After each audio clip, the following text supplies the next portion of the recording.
Et bonjour à tous, bonjour à toutes, Jonas pour Desserto France en direct de Los Angeles pour le Call of Duty Championship, ce tournoi à 1 million de dollars qui se déroule ce week-end. Et je suis maintenant avec un joueur européen qu'on connaît très bien, Swanny, joueur des Epsilon eSports qui malheureusement se sont inclinés dans le tournoi, dans les poules, on les attendait assez loin, donc on va revenir un petit peu avec lui sur les résultats dans ce tournoi. So hi Swanny, thanks for taking the time to do the interview. I know it must be kind of hard for you to be here today after what happened yesterday. So can you tell us a bit more about how you guys did in the pool play? Yeah, we didn't do as well as we expected or anyone else expected. I think the majority of Europeans at least expected us to sort of make it out of pool play into bracket play, but unfortunately we just got caught on a bad day. I think we didn't play to our best, and we sort of had, as some people call it, the group of death. SB and TK, we ended up losing 3-2 to TK. Went down to the wire, went down to the last map, 6-4 I think. And then SB, it was our first match of the day and they just came out sort of all guns blazing and just played really well. Très bien, donc ce qui s'est passé pour l'instant pour eux dans les poules, c'est malheureusement qu'ils n'étaient pas dans un très bon jour, ils n'ont pas réussi à jouer aussi bien que leur jeu habituel. Ils sont très déçus parce qu'il y a beaucoup d'Européens qui les attendaient, qui attendaient qu'ils passent les poules et qu'ils aillent loin dans le bracket. Malheureusement ils ont perdu 3-2 face à Team Caliber, très serré, 6-4 sur la dernière carte. Et puis également Strictly Business qui a très bien joué contre eux et qui a fait un très gros match pour les battre. On va aussi lui poser une petite question puisque quand on se rappelle de la défaite de l'année dernière, ils avaient perdu 6-5 contre Envy pour un match pour le top 8, et cette année ils ont à nouveau perdu contre les TK 3-2 après avoir mené 2-0, donc on va leur demander comment ça se fait que chaque année ils n'arrivent pas à finir. So looking at last year, you guys were at Call of Duty Championships also, there was big expectations also, and you guys lost to Team Envious last map 6-5. And it feels like the same story all over again this year with a 6-4 defeat. After leading to now, how would you explain kind of this lack of composure, I would say? It is, it's deja vu in a way, that's one phrase to call it, yeah. I think the circumstances last year were a lot worse though, given the fact that it was the match for top 8, it was in bracket play. The winner got money, the winner got money, in top 8 the loser went home. And it was obviously the last round of the last map. But still, you know, I wouldn't say it's a lack of composure by any means, because I think it was just simply on the maps we lost. Unlike last year, which every map was really close, you know, every map was 1 point, 1 round in S&D, like a few points in domination, 1 blitz point, whereas this time I think we were just decisively outclassed on both the uplink and the CEF. And which is pretty strange actually, because although American teams are generally really good at those modes, we consider, or I at least consider them to be our best modes. So to lose decisively in that manner was it was pretty demoralizing, to be honest. Très bien, donc il appellerait pas ça du manque de composure. Donc composure, hein, c'est le fait de réussir à bien garder sa tête en entier, sa tête froide, et de réussir à ne pas se démoraliser. C'est plus que... c'est très frustrant en fait, cette impression de déjà vu par rapport à l'année dernière, puisque voilà, l'année dernière ils avaient perdu un petit peu de la même manière, mais c'est pas aussi pire, hein, de ce qu'il dit, puisque l'année dernière ils avaient perdu 6-5 sur un match qui était pour la monnaie, c'était très serré et toutes les manches avaient été serrées. Et cette année, ce qui les déçoit vraiment, c'est qu'ils ont vraiment été beaucoup moins bons que l'équipe adverse dans les modes de jeu CTF et Uplink, dans lesquels ils se considèrent très bons. Donc voilà, extrêmement frustrant, extrêmement déçu de ne pas avoir réussi à mieux jouer. Alors si on regarde un petit peu, il y a un petit peu le même groupe de joueurs qui revient toujours dans cette équipe des Epsilon et même des TCM, c'est toujours les mêmes joueurs qu'on voit. Et du coup on en vient un petit peu à se demander comment ça se fait que ça marche pas, alors que chaque année, chaque tournoi, il y a des grosses attentes, on a vu des bons résultats. Pourquoi ils n'arrivent pas à garder cette régularité, et d'où vient cette différence de niveau? So if we look at the top 2 European teams, it's always like kind of the same players, you know, you, Tommy, Swanny, Judd and Ganshi and everything. And you guys keep swapping around, and there's always big expectation. How come it's not working? What's the difference of level between the European and the American? I mean, I've said this for at least a year, possibly a few years. If a European team wants to be able to consistently compete against North American teams, the communities can't be segregated. And we've seen it. A good example would be in Europe, the various nationalities.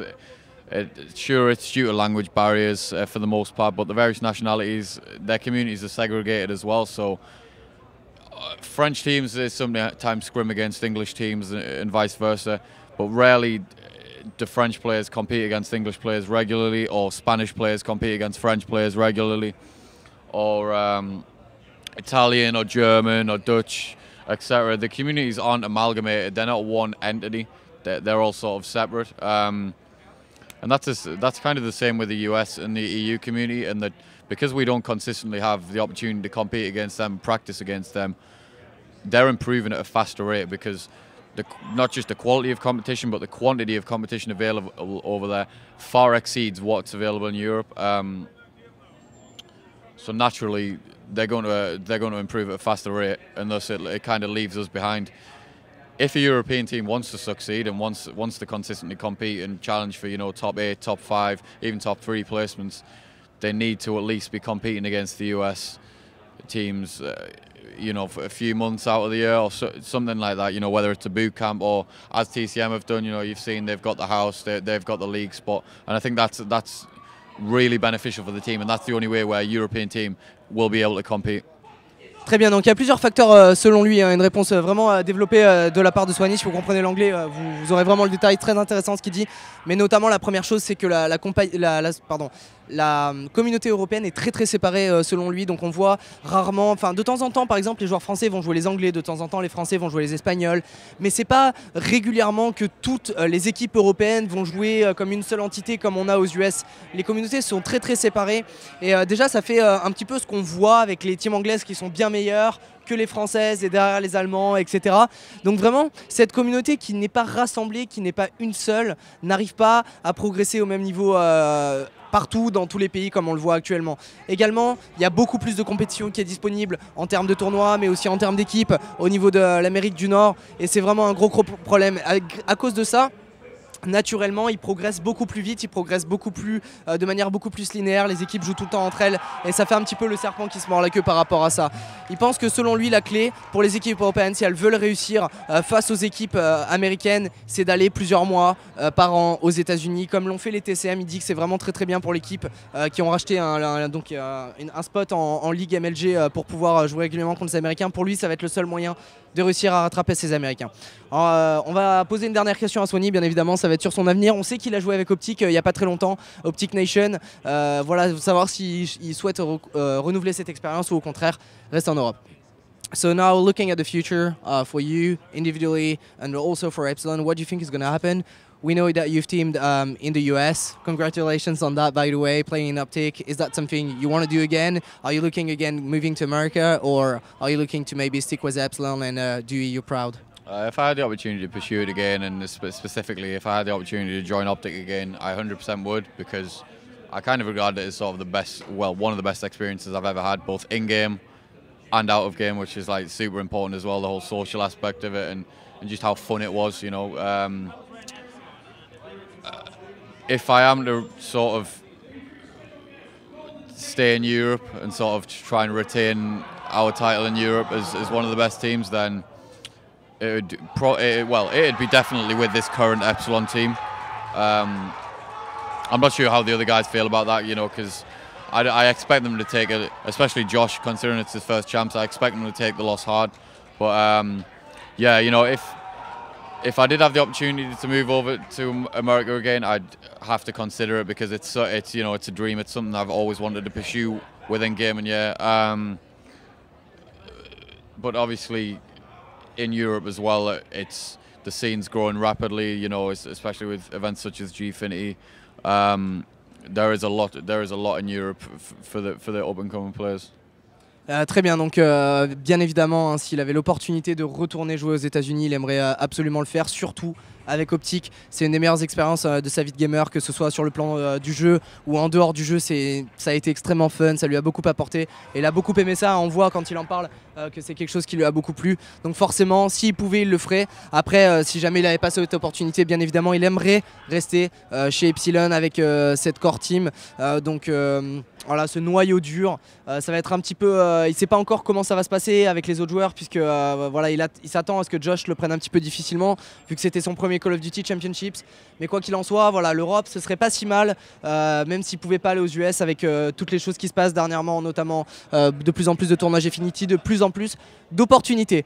On va donc finir cette interview avec Swanny, on va lui laisser les quelques mots de la fin. On se retrouve très bientôt pour d'autres vidéos. Swanny, we'll leave you to the last word. Yeah, first of all, I don't want to apologise, but obviously I understand the disappointment of especially the European community. So you've just got to bear with us. I think if you want these results internationally, they'll come, but it's slowly. The progress is going to be slow. And until we sort of, as I said earlier, until we sort of have the opportunity to consistently compete against North American teams, expect us to sort of, you know, we're going to have upsets sort of like this. But yeah, so thanks for the fans for the continued support despite the disappointment, of course, especially the fans of Epsilon, but the fans of myself and the team. Greg behind the scenes and Neil, the whole of Epsilon management and the whole of Epsilon sponsors, without whom I don't think people realise just how integral they are to us being able to do our job and come out of these events and compete.